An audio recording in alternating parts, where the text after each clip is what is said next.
Thrissur തോൽക്കുമ്പോൾ K മുരളീധരനെ സാധാരണഗതിയിൽ ഒരു പൊളിറ്റിക്കൽ ഫൈറ്ററായിട്ടാണ് കേരളം കണ്ടിട്ടുള്ളത്. ഇപ്പോൾ വടക്കാഞ്ചേരി തോക്കുമ്പോൾ കോഴിക്കോട് പോയി ജയിക്കും, കോഴിക്കോട് തോക്കുമ്പോൾ വട്ടിയൂർക്കാവിൽ നിന്ന് ജയിക്കും, വട്ടിയൂർക്കാവിൽ ജയിച്ചു നിൽക്കുമ്പോൾ വടകരയിൽ പോയി വടകര പിടിച്ചെടുക്കും, നേമത്ത് വന്ന് ഫൈറ്റ് ചെയ്യും. ഇനിയിപ്പോൾ പാർട്ടി മാറിയാൽ 1,00,000-ലേറെ വോട്ട് വയനാട്ട് പോയി പിടിക്കും.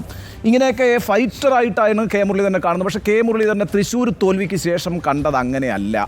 ഞാൻ പൊതുപ്രവർത്തനത്തിൽ നിന്ന് പിൻവാങ്ങുന്നു എന്ന മട്ടിലാണ് അന്ന് താങ്കൾ മാധ്യമങ്ങളോട് പ്രതികരിച്ചത്. താങ്കളെ അലട്ടിയ പ്രശ്നം പിന്നിൽ നിന്നുള്ള കുത്താണോ?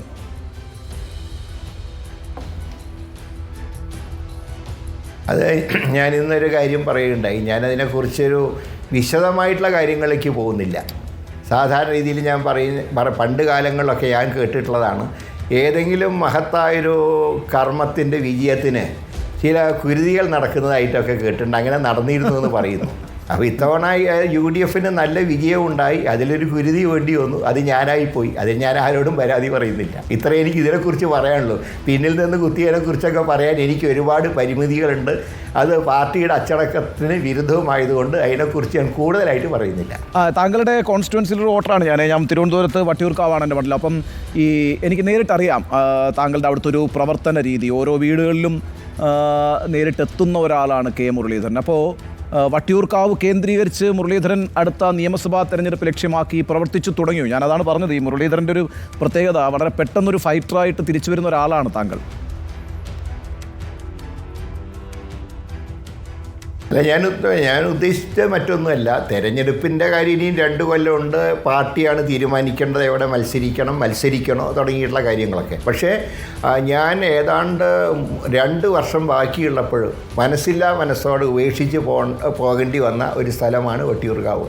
അതുകൊണ്ട് തന്നെ ആ വട്ടിയൂർക്കാവിൽ പാർട്ടിയെ ശക്തിപ്പെടുത്തുക, ആ പഴയ ബന്ധങ്ങളെന്ന് പറയാൻ ഒരിക്കലും ഞാൻ ബന്ധം മുറിച്ചിട്ടില്ല. കാരണം വടകര MP ആയിരുന്നപ്പോൾ നിങ്ങൾ തന്നെ നിങ്ങളുടെ റിപ്പോർട്ടിലൊക്കെ പറഞ്ഞിട്ടുണ്ട്, മുരളീധരന് ഒരു ദൗർബല്യം തിരുവനന്തപുരമാണെന്ന് സ്മിത ഉൾപ്പെടെ പറയുന്നത് ഞാൻ കേട്ടിട്ടുണ്ട്. അത് ശരിയാണ്, ദൗർബല്യം തന്നെയാണ്. അത് ഇപ്പോൾ ഏതായാലും കൂടുതൽ പ്രവർത്തിക്കാനുള്ള അവസരം കിട്ടി. അതുകൊണ്ട് അവസരത്തിൽ വട്ടിയൂർക്കാവിന് വേണ്ടി സജീവമായിട്ട് നിൽക്കുക. മത്സരിക്കണോ വേണ്ടെന്നൊക്കെ അന്ന് പാർട്ടി തീരുമാനിക്കട്ടെ. ഏതായാലും ഞാൻ ഇനി സജീവമായിട്ട് ഇവിടെ ഉണ്ടാകും. അപ്പോൾ ഈ സജീവമായിട്ടുണ്ട്. അപ്പോൾ ആ താങ്കളുടെ പിണക്കം, ആ വിഷമം മാറി തിരിച്ചെത്തിയിരിക്കുന്നു എന്ന് തന്നെ വേണം മനസ്സിലാക്കാൻ.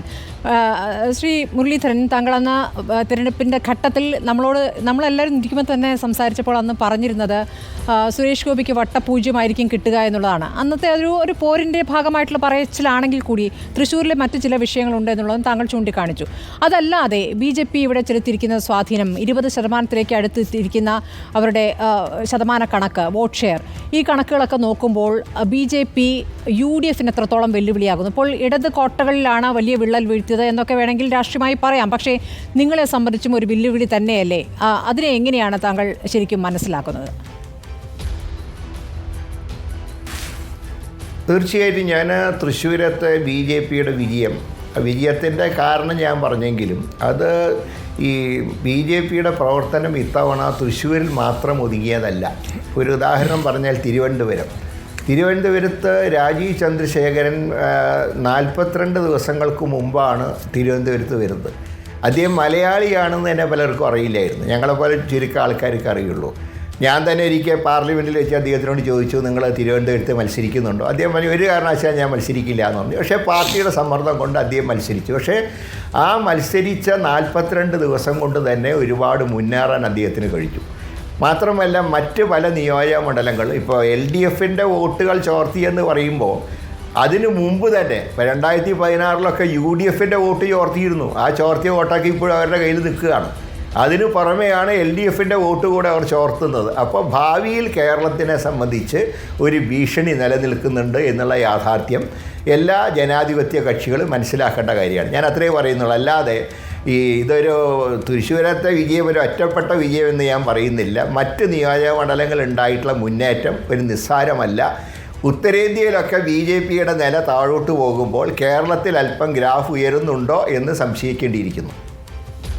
ശ്രീ കെ മുരളീധരൻ, അത് സംശയമല്ലല്ലോ, സത്യമല്ലേ? വോട്ട് വിഹിതത്തിൽ കാണുന്നുമുണ്ടല്ലോ BJPയുടെ വളർച്ച. അതായത് അന്ന് പറഞ്ഞത്, നേരത്തെ സ്മൃതി മാഡം ചോദിച്ചതുപോലെ വട്ടപൂജ്യം എന്നല്ല, ആനമുട്ട സുരേഷ് ഗോപിക്ക് കിട്ടുമെന്നാണ് അങ്ങ് പറഞ്ഞത്. അന്ന് ഞാൻ ഫ്ലോറിലുണ്ടായിരുന്നു. പക്ഷേ സുരേഷ് ഗോപിയുടെ വിജയം വ്യക്തിപരമായ വിജയം എന്നൊക്കെ പറഞ്ഞ് താഴ്ത്തി കാണേണ്ടതുണ്ടോ? അതൊരു രാഷ്ട്രീയ വിജയമല്ലേ? കോൺഗ്രസ് വോട്ടുകളടക്കം സുരേഷ് ഗോപിക്ക് കിട്ടിയിട്ടുണ്ട് എന്നുള്ളതൊരു യാഥാർത്ഥ്യമല്ലേ ശ്രീ കെ മുരളീധരൻ?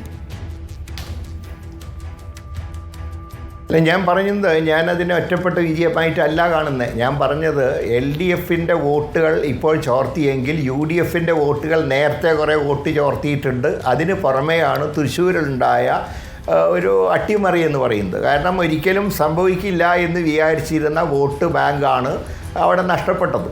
അത് മുമ്പ് 2004 മൂവാറ്റുപുഴയിൽ ഉണ്ടായിരുന്നു. പക്ഷേ അന്ന് മൂവാറ്റുപുഴയിൽ PC തോമസ് ആയതുകൊണ്ടും ചിഹ്നം താമര അല്ലാത്തതുകൊണ്ടും അന്ന് ആരും ശ്രദ്ധിച്ചില്ല.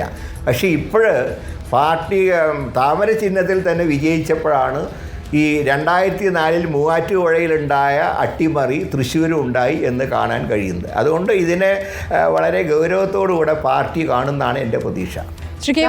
ഫോക്കസ് ചെയ്യുന്ന ഒരു കാര്യം കൂടി മാഡം, താങ്കൾ ഇപ്പോൾ ഫോക്കസ് ചെയ്യുന്ന മണ്ഡലത്തിലടക്കം BJPക്ക് വലിയ വോട്ട് വളർച്ച ഉണ്ടായിട്ടുണ്ട് ലോക്സഭാ തെരഞ്ഞെടുപ്പിൽ. തീർച്ചയായിട്ടും അതൊക്കെ അറിഞ്ഞുകൊണ്ട് തന്നെയാണ് ഞാൻ വട്ടിയൂർക്കാവിൽ പ്രവർത്തിക്കുന്നത്. കാരണം ഞാൻ പറഞ്ഞല്ലോ, ഞാൻ വട്ടിയൂർക്കാവിൽ ഞാൻ നിൽക്കുന്നത് ആരുടെ അക്കൗണ്ട് പൂട്ടിക്കാനോ ആരുടെങ്കിലും അക്കൗണ്ട് തുറക്കാനോ അല്ല, പാർട്ടിയെ ശക്തിപ്പെടുത്താൻ വേണ്ടിയാണ്. ബാക്കി കാര്യങ്ങൾ ഇലക്ഷൻ കാലത്ത് പാർട്ടി തീരുമാനിക്കട്ടെ.